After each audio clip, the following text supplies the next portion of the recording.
السلام علیکم دوستو، میرا نام احتشام افضل ہے اور آپ دیکھ رہے ہیں نالج ورلڈ۔ دوستو، اس کائنات میں کئی ایسے عجیب و غریب شہر اور ملک موجود ہیں جن کے بارے میں کوئی نہیں جانتا۔ انہی میں سے ایک انتہائی منفرد ملک کے بارے میں آج کی اس ویڈیو میں میں آپ کو بتاؤں گا۔ اس ملک کی تاریخ بھی انتہائی دلچسپ ہے، لیکن اس سے پہلے میں آپ کو بتاتا چلوں کہ اگر ابھی تک آپ نے ہمارا چینل سبسکرائب نہیں کیا تو جلدی سے کر لیں اور ساتھ ہی موجود بیل آئیکن کو پریس کر دیں تاکہ اس طرح کی اور ویڈیو سب سے پہلے دیکھ سکیں۔ دوستو، یوکے کی کاؤنٹی سفوک کے ساحل سے صرف 12 کلومیٹر دور سمندر میں ایک ٹاور بنا ہوا ہے۔ اس کا نام رافس ٹاور ہے، لیکن آپ کو یہ جان کر حیرانی ہوگی کہ یہ ٹاور دراصل ایک ملک ہے۔ اس ملک کا نام سی لینڈ ہے اور یہاں صرف 27 لوگ آباد ہیں۔ ان کا اپنا قومی ترانہ یعنی نیشنل اینتھم ہے، اپنا پاسپورٹ ہے، اپنی کرنسی ہے اور اپنا آئین بھی ہے۔ ایک اور انٹرسٹنگ بات یہ بھی ہے، یہ ملک بھی ہے اور نہیں بھی۔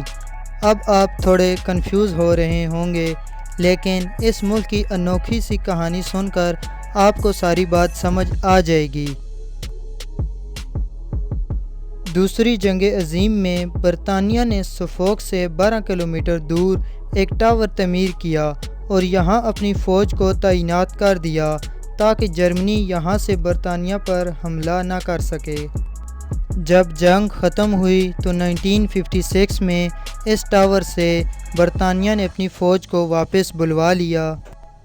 اس کے 11 سال بعد 1967 میں ایک ریٹائرڈ برطانوی فوجی رائے بیٹس نے اپنی بیوی کے ساتھ مل کر اس ٹاور پر قبضہ کر لیا۔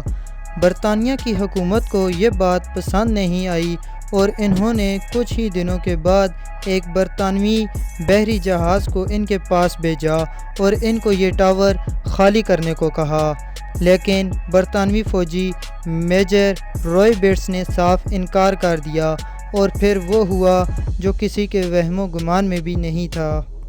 2 ستمبر 1967 کو میجر رائے بیٹس اور اس کی بیوی نے اس ٹاور کو ایک آزاد ملک ڈکلیئر کر دیا۔ اپنے ملک کا نام انہوں نے سی لینڈ رکھ لیا اور اس کا جھنڈا بھی بنا کر ٹاور کے اوپر لگا دیا۔ میجر رائے بیٹس نے یہ قدم بہت سوچ سمجھ کر اٹھایا تھا، کیونکہ جس جگہ یہ ٹاور بنا ہوا تھا کسی بھی ملک کی ملکیت میں نہیں تھا۔ یہ سمندری حصہ انٹرنیشنل سی کہلایا جاتا تھا، جہاں کسی ملک کی حکومت نہیں ہوتی۔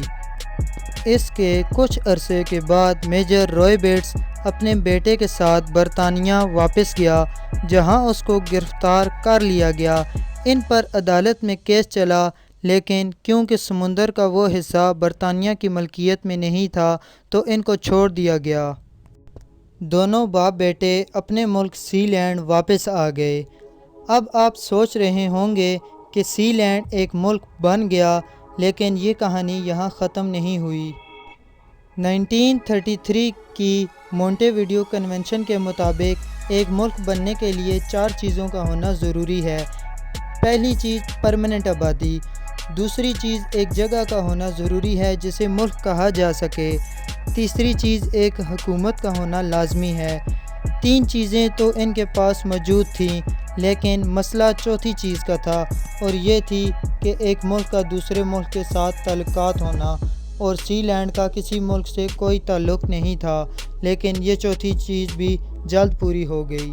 دوستو، وقت گزرتا گیا اور سی لینڈ میں 10-12 لوگ اور بھی آ کر رہنے لگے۔ انہی لوگوں میں ایک جرمن بزنس مین بھی تھا۔ بیٹس فیملی نے اس آدمی کو سی لینڈ کا پرائم منسٹر بنا دیا، لیکن کچھ ہی عرصے بعد اس پرائم منسٹر نے 2 لوگوں کے ساتھ مل کر اپنے ہی ملک پر حملہ کر دیا۔ یہ یہاں ایک 5 سٹار ہوٹل بنانا چاہتا تھا۔ میجر رائے بیٹس اور اس کی بیوی اس وقت برطانیہ گئے ہوئے تھے۔ انہوں نے رائے بیٹس کے بیٹے کو اغوا کرنے کی کوشش کی، لیکن اس نے جواباً انہی پر ہی حملہ کر دیا اور یوں اس بزنس مین اور اس کے دونوں ساتھیوں کو پکڑ لیا گیا۔ ان پر غداری کا مقدمہ چلا اور ان کو جیل بھجوا دیا گیا۔ یہ سب کچھ ایک ایسے ملک میں ہو رہا تھا جہاں اس وقت 14 یا 15 لوگ رہ رہے تھے۔ یہ بزنس مین سی لینڈ کا پرائم منسٹر ہونے کے ساتھ ساتھ برطانوی شہری بھی تھا، اور جب برطانیہ کو اس آدمی کا پتہ چلا تو انہوں نے اس کو چھوڑنے کا کہا، لیکن بٹس فیملی نے صاف انکار کر دیا، اور پھر برطانیہ کو مجبوراً اپنے ایک سفیر کو مذاکرات کے لیے سی لینڈ بھیجنا پڑا۔ اور دوستو، یوں سی لینڈ کے ملک ہونے کی چوتھی شرط بھی پوری ہو گئی۔ بٹس فیملی نے اس کو چھوڑنے کی ایک شرط رکھ دی کہ برطانیہ سی لینڈ کو ایک آزاد ملک تسلیم کرے۔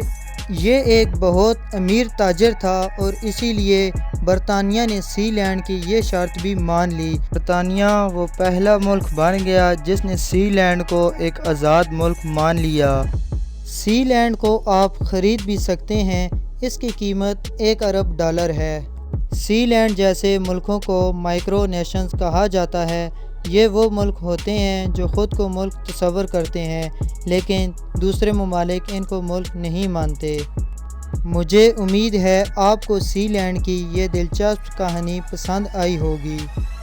دوستو، اگر آپ کو ہماری یہ ویڈیو اچھی لگی ہو تو اسے لائک کریں، شیئر کریں اور ہمارے چینل کو سبسکرائب کریں اس طرح کی اور ویڈیوز دیکھنے کے لیے۔